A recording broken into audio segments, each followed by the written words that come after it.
Horror कहानियां राजस्थान के जयपुर में रतन अपने माता पिता प्रदीप और सीमा के साथ रहा करता था। रतन अभी सिर्फ 13 साल का था और वो केंद्रीय विद्यालय में 7वीं क्लास में पढ़ रहा था।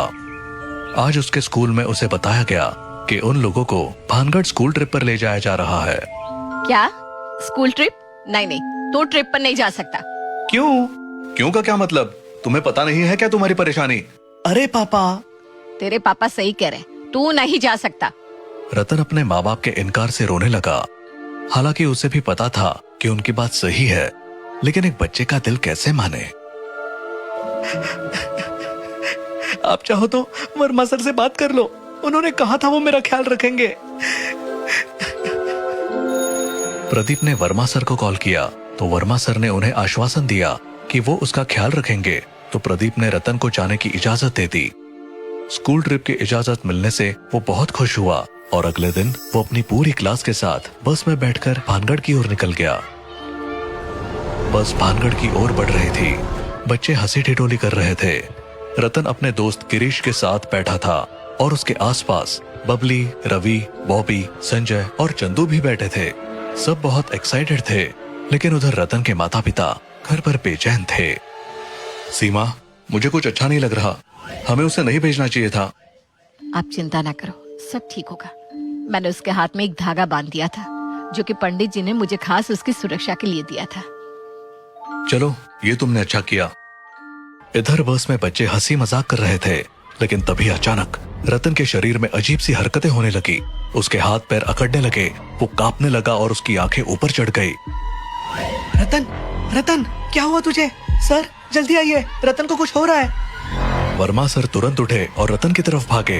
तब तक रतन पूरी तरह अकड़ चुका था और नीचे गिर पड़ा था। उसके मुंह से अजीबोगरीब आवाजें आ रही थी। भगवान, ये इसे क्या हो गया? कहीं ये किसी चीज की वश में तो नहीं आ गया?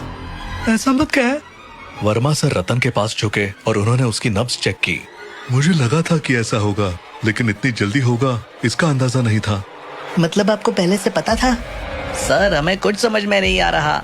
घबराओ मत, रतन को बस दौरा पड़ा है, थोड़ी देर में ठीक हो जाएगा। उन्होंने अपनी जेब से एक छोटी शीशी निकाली और उसे रतन की नाक के पास ले गए। कुछ ही सेकंड में रतन की अकड़न धीरे धीरे कम होने लगी। उसकी आंखें सामान्य होने लगी। मुझे माफ कर दो। अरे पागल, इसमें तेरी क्या गलती? ये तेरे बस में थोड़ी है। रतन चुपचाप बैठ गया और अब बस में बिल्कुल शांति हो चुकी थी, क्योंकि सब बच्चे डर गए थे। अरे तुम लोग सिर्फ एक दौरे से इतना डरोगे तो भानगढ़ का भूत क्या करेगा? सबके चेहरे पर मुस्कान आ गई। थोड़ी देर सब सामान्य रहा और फिर अचानक बस झटके से रुक गई। तेज ब्रेक लगने से सभी बच्चे आगे की ओर गिर पड़े। अरे ये क्या हुआ? ड्राइवर, क्या कर रहे हो? सामने कुछ औरतों का झुंड खड़ा है। सभी ने तेजी से सामने देखा, लेकिन वहाँ कोई नहीं था। लेकिन वहाँ तो कुछ भी नहीं दिख रहा। ड्राइवर, तुमने गलत देखा होगा। नहीं सर, वो औरतें हमारी तरफ आ रही हैं। सभी ने डरते हुए फिर से देखा, लेकिन वहाँ अब भी कुछ नहीं था। मुझे यहाँ से वापस जाना है। तभी अचानक ड्राइवर जोर से हंस पड़ा और बोला, कैसा लगा मेरा मजाक?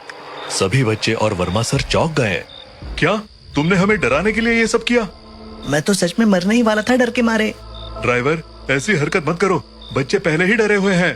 ड्राइवर ने हंसते हुए बस फिर से चला दी। अंततः बस भानगढ़ पहुंची। जैसे ही बच्चों ने खिड़कियों से बाहर झांका, चारों ओर फैली वीरानगी ने उनके मन में एक अजीब सी बेचैनी भर दी।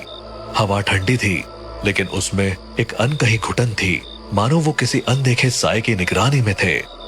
जैसे ही बस किले के सामने रुकी, सभी बच्चे धीरे धीरे नीचे उतरने लगे। ये किला, ये भूतिया है। बच्चों के बीच भूतिया कहानियों को लेकर चर्चा शुरू हो गई।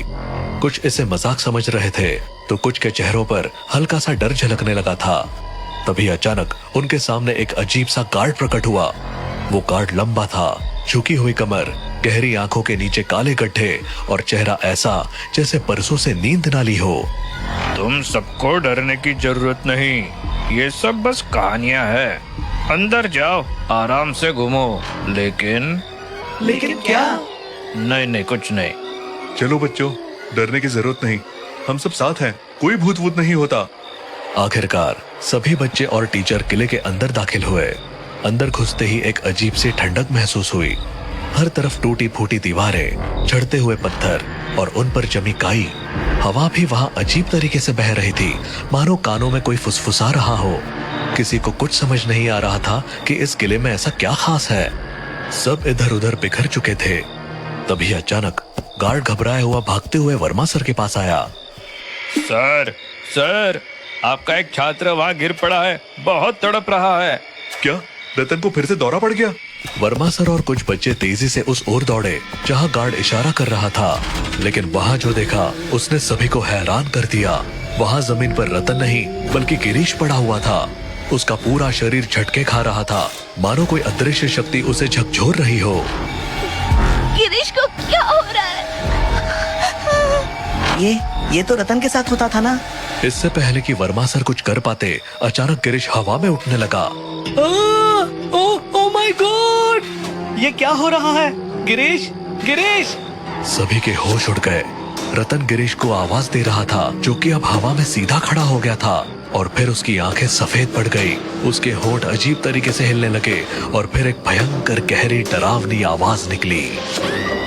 मुझे बच्चे पसंद है, ये बच्चे अब मेरे हैं, हमेशा के लिए। उसकी हंसी इतनी डरावनी थी कि बच्चों की टांगे कांपने लगी। सब बाहर भागो, जल्दी! बच्चे डर के मारे भागने लगे, लेकिन रतन नहीं भागा।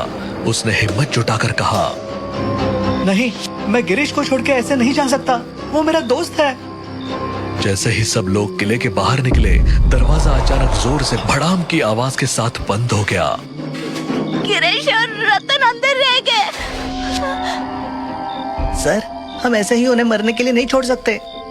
लेकिन ये दरवाजा, ये अपने आप कैसे बंद हो गया? तभी अंदर से रतन की दिल दहला देने वाली चीख सुनाई थी।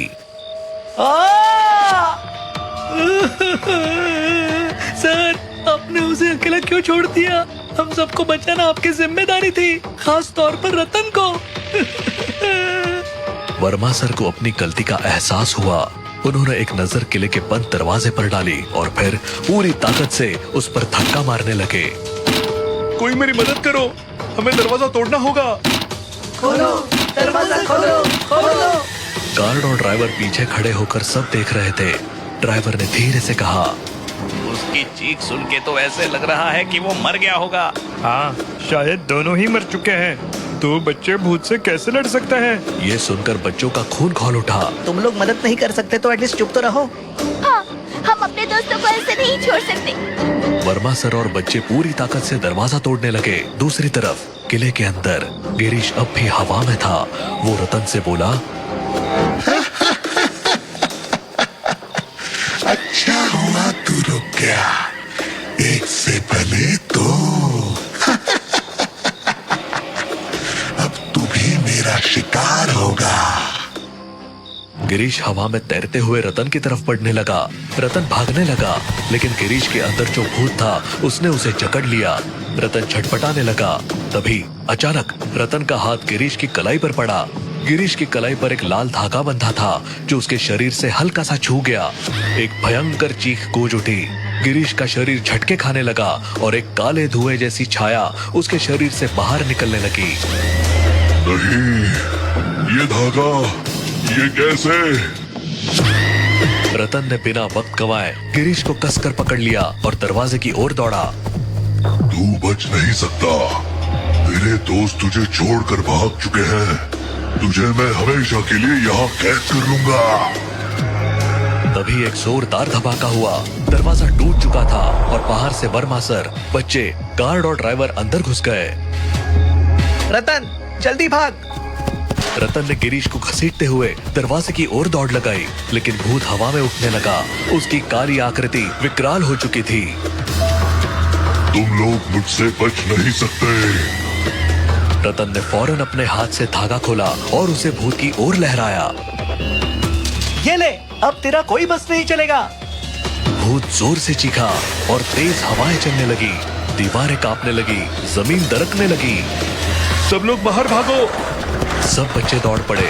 आखिर में रतन और गिरीश भी किले के बाहर निकल गए। जैसे ही सब बाहर आए, दरवाजा एक जोरदार धमाके के साथ अपने आप बंद हो गया।